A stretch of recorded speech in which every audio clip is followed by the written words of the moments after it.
Hello, Sacred Heart boys and girls.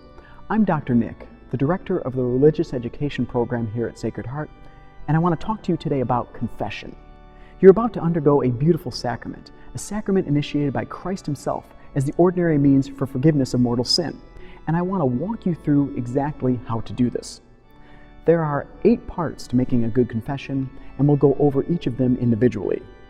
They are an examination of conscience, enter the room and close the door, make the sign of the cross, confess your sins in number and kind, acceptance of satisfaction, act of contrition and absolution, dismissal, don't close the door, and finally, pray your penance.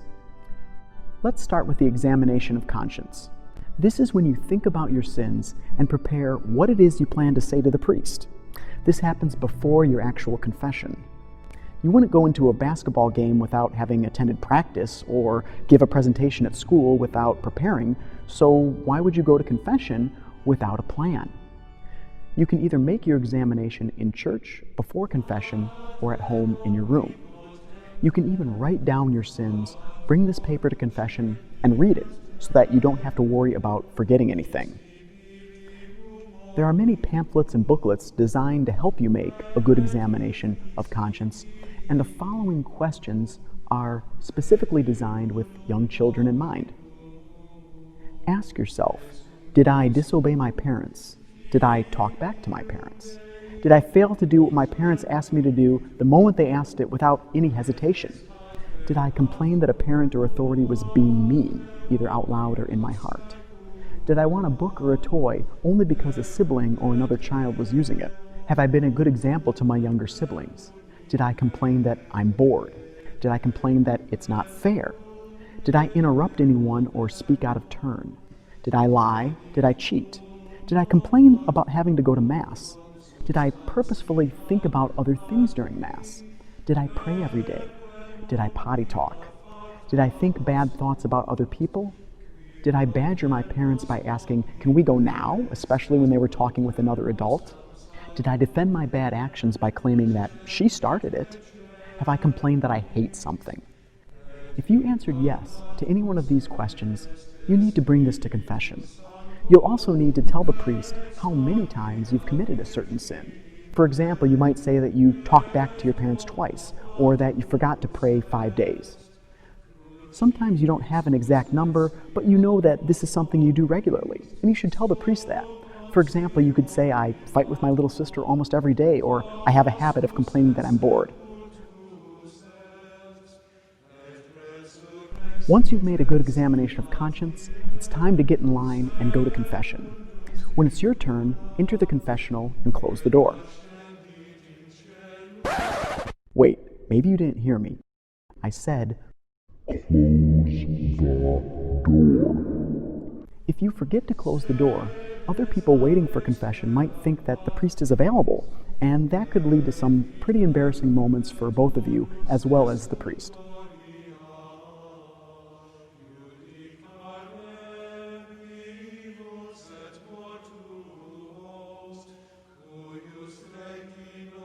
Let's try this again.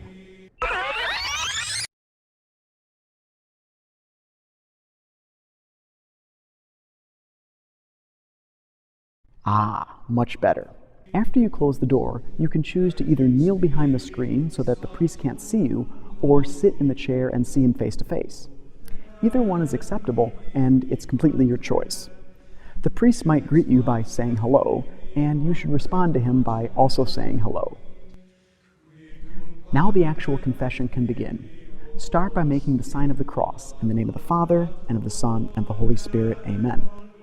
The priest will then invite you to have trust in God and put your heart at ease by saying something like, "May God, who has enlightened every heart, help you to know your sins and trust in his mercy." You respond with Amen. Now we're on to the main part of confession, which is when you confess your sins in number and kind. Remember earlier when we made an examination of conscience? Well, it was for a reason. Now is when we tell the priest all of our sins, as well as how many times we have performed each one of these sins. Begin by saying, "Bless me, Father, for I have sinned. This is my first confession. These are my sins." Speak slowly and carefully, and make sure you're loud enough so that the priest can hear you, but not too loud so that people waiting have to cover their ears. And I cheated on my history test, and I lied to my mom 7 times, and I beat up my The priest will older listen sister. carefully and thoughtfully. He may ask a question to help clarify, but for the most part, he will simply listen. Remember to confess all your sins. Don't hold anything back. There's a little comic in the old Baltimore Catechism called Story of a Bad Confession. The story is that John has 4 mortal sins. He goes to confession. He tells 3, but is ashamed of the other. He comes out with 5. So make sure you don't hold anything back. The priest has been doing this for years, and he's seen and heard it all. And there's nothing you can say that will shock him or make him think any less of you. In fact, priests train themselves to be pretty good at forgetting what they hear in confession the second that it's over. So never hold anything back. If you plan to confess something but forgot to confess it or forgot that you did it, it's okay. You're still forgiven. Just mention it the next time you're in confession and it's all good. Next comes acceptance of satisfaction. After you finish confessing your sins, the priest will then respond. He may offer some advice on how to avoid certain sins or what to do when you find yourself in certain situations. Listen carefully as he speaks. He will then give you an act of penance to make satisfaction for sin and to help you amend your life. This might be something like to say 5 Hail Marys or say 2 Our Fathers or even do something nice for your little brother. Next comes the act of contrition and absolution. After the priest gives you your penance, he will invite you to make your act of contrition. Oh my God, I am heartily sorry for... Say your act of contrition slowly and reverently, making sure that you say the act of contrition not only with your lips, but in your heart as well. Once you complete the act of contrition, the priest will give you absolution. He will begin by saying, God the Father of mercies, through the death and while everything the priest says is important, the most important words he says, the ones that actually cause the forgiveness of sins, are when he says, and I absolve you from your sins in the name of the Father, and of the Son, and of the Holy Spirit. Amen. After he says this, you respond with Amen. Now comes the dismissal. We're almost there. The priest will say, give thanks to the Lord, for he is good. You respond with, his mercy is everlasting. The priest will then dismiss you by saying something like, the Lord has freed you from your sins, go in peace. You can then thank the priest, say goodbye or have a nice day, and be on your way. Just as it was so important that you close the door when you enter the confessional, it's just as important that you keep the door open after you leave. A closed door tells the next penitent that someone is in the confessional, and it could be a very long time before everyone realizes that no one is in there.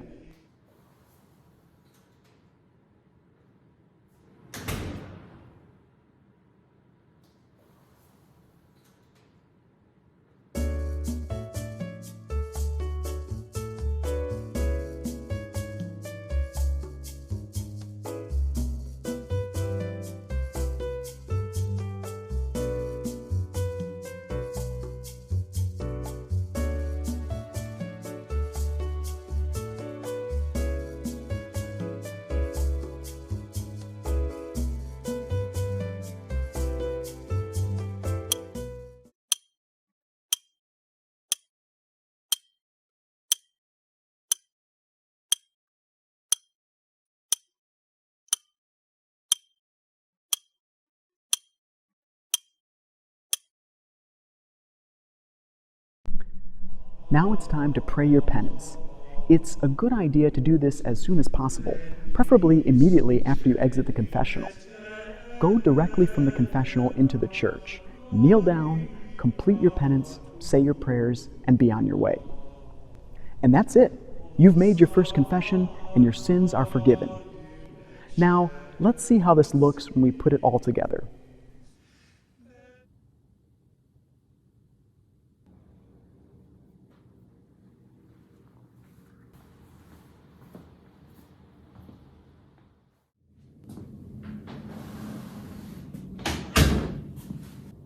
Good morning.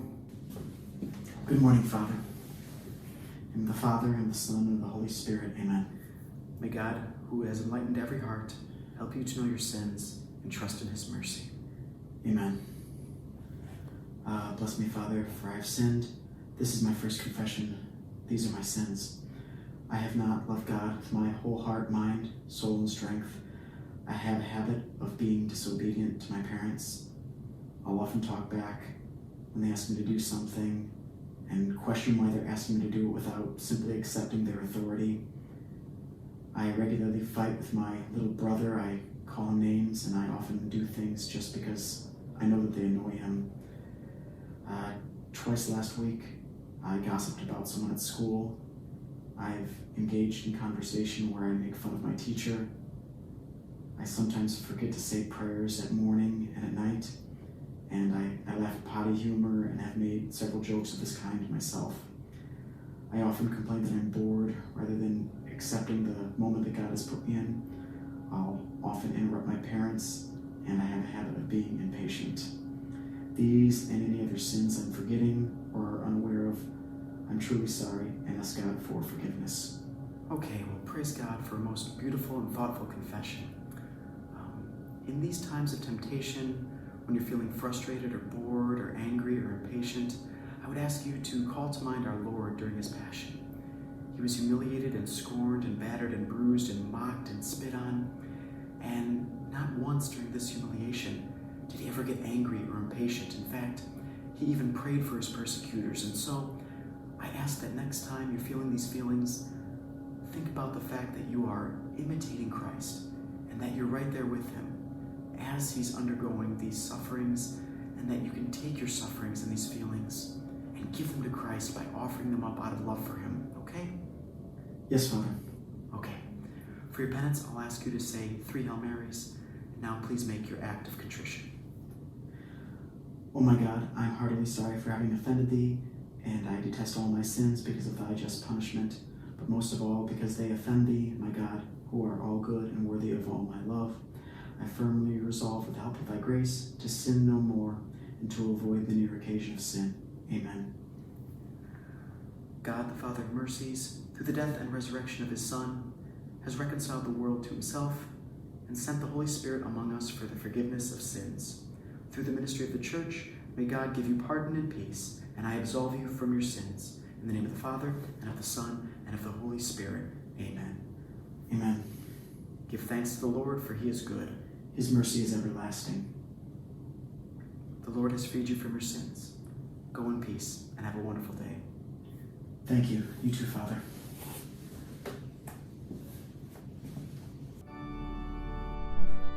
There is no better feeling in the world than exiting that confessional knowing that your sins are completely forgiven. It's both the scariest thing in the world and the most consoling thing in the world. It's a gift that Jesus has given us, and we should take full advantage of it, going to confession often and experiencing the healing power of this sacrament. Now that you know how confession works, practice it. Have a parent or brother or sister pretend to be the priest. Go through the motions, pretend you're closing the door, pretend you're leaving the confessional. The more familiar you are with the mechanics of confession, the easier your first confession will be. You want this to be a positive experience and to be able to fully appreciate all the graces which God wishes to bestow upon you in your converting from sin.